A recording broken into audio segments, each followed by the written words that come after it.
I don't know much about myself. I know I'm an orphan. I know I'm a freak. And of course, I know that I'm Japanese. But why do I have such terrible nightmares? Filled with hate and blood and guts? I'm not like that at all.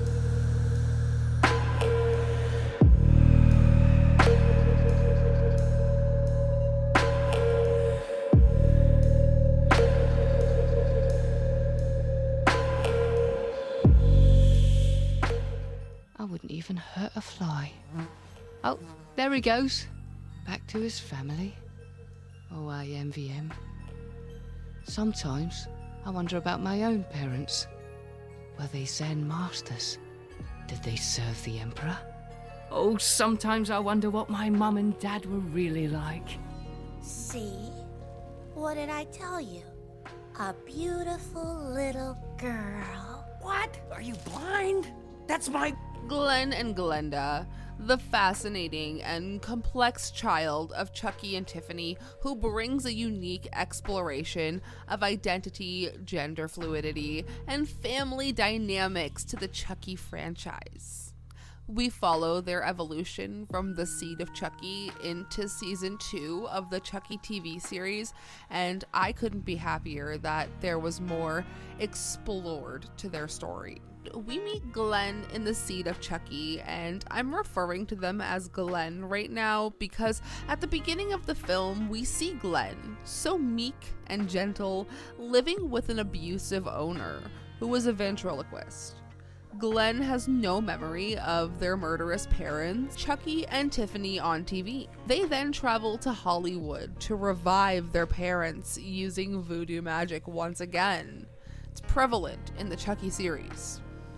Throughout the film, Glen struggles with their identity, which makes them a genuine and relatable character. They're torn between their peaceful nature and violent tendencies.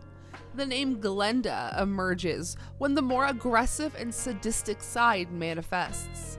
This is actually a nod to Glen or Glenda by Ed Wood. By the film's end, Glen and Glenda are split into 2 human children, once again by voodoo magic. A boy named Glen and a girl named Glenda, both born from Tiffany's possession of Jennifer Tilly's body. Years later, we get to revisit the twins in season 2 of Chucky. The biggest disappointment ever was finding out that show was canceled for me, but I digress.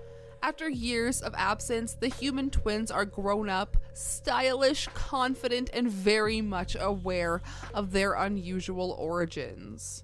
They still maintain a close relationship with their mother, Tiffany, who is still inhabiting Jennifer Tilly's body. We are big Jennifer Tilly fans in this house. They now, though, have some questions about their past that Tiffany keeps dodging. I won't spoil much of their storyline because it really is a fantastic arc, but Glen is gentle still and remains empathetic, while Glenda embodies a more chaotic spirit full of mischief. Despite the personality differences, together they seek to uncover the truth about their origins. Their return to the story explores themes of identity and self-discovery, building on the gender-fluid storyline introduced in the Seed of Chucky. Glen and Glenda's intro was seriously groundbreaking for horror cinema, introducing a gender-fluid character in a major franchise because it wasn't common in mainstream media before. Don Manzini, our absolute king and creator of the franchise, says that Glen and Glenda's story mirrors his own interest in exploring queer and non-binary themes within the horror space, which I applaud and appreciate. The doll version has distinctive features, including wide blue eyes and a Made in Japan tattoo nodding to the bride of Chucky and Glenda's origin. Their struggle with identity and duality, peace versus violence, Glen versus Glenda, it symbolizes the conflict between nature versus nurture, and it's a recurring conflict in the franchise.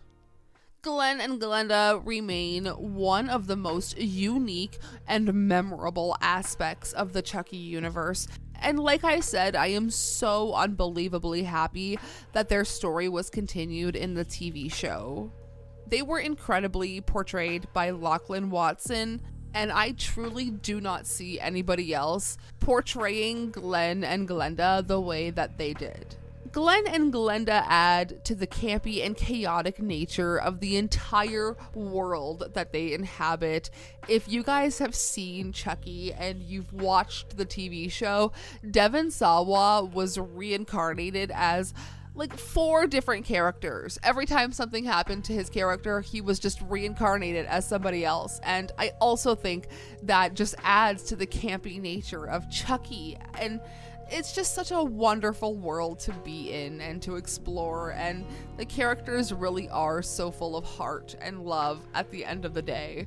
So let me know your thoughts on Glen and Glenda, and which side characters should we dive into next. I'll see you soon. Just ask her, who's Tiffany Valentine?